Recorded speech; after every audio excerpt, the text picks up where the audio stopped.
Here's how this one works. I'm simply going to alternate between a drop and a drive. John, if you feed me the ball, the first ball I hit is a drop. The next return you hit to me, I'm going to drive. Goal for me is to work on, obviously, hitting the soft touch drop, try to land it at your feet, but then the drive, try to maybe hit it at your hip and go at a really high, fast pace. Most players are comfortable hitting one or the other, but at an advanced level, you really need to be able to hit each one equally as well. It just depends on the situation which one might be better.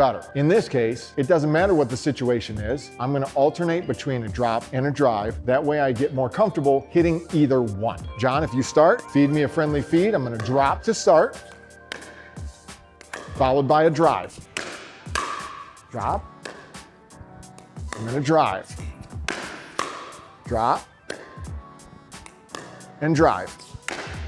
If you make a mistake, no big deal, pick up the ball and try again. Goal for the non-volley zone player, by the way, is try to keep this ball deep towards this back section of the court. You can see we have the blue line as a guideline for John, the player at the net, to hit the ball deep. If he doesn't hit it past the line, that's okay. We'll continue to rally the ball back and forth, but ideally that player at the non-volley zone is gonna hit this ball deep. In a real point, if I was deep, it doesn't make sense for you to hit it in the midcourt because that's going to invite me in where you would prefer I not be. Goal for you would be to try to keep me back. Now, I'm not going to move in even if my opponent gives me a short ball. I'm still going to work on dropping and driving from the baseline because I want repetitions. I'm not going to recover forward. I'm simply going to receive the ball and send the ball from the baseline at all times. One thing to keep in mind here too is, as the non-volley zone player, you're going to have to make the decision, will you allow the drop to bounce on the ground and play the ball off of the bounce, or take the ball early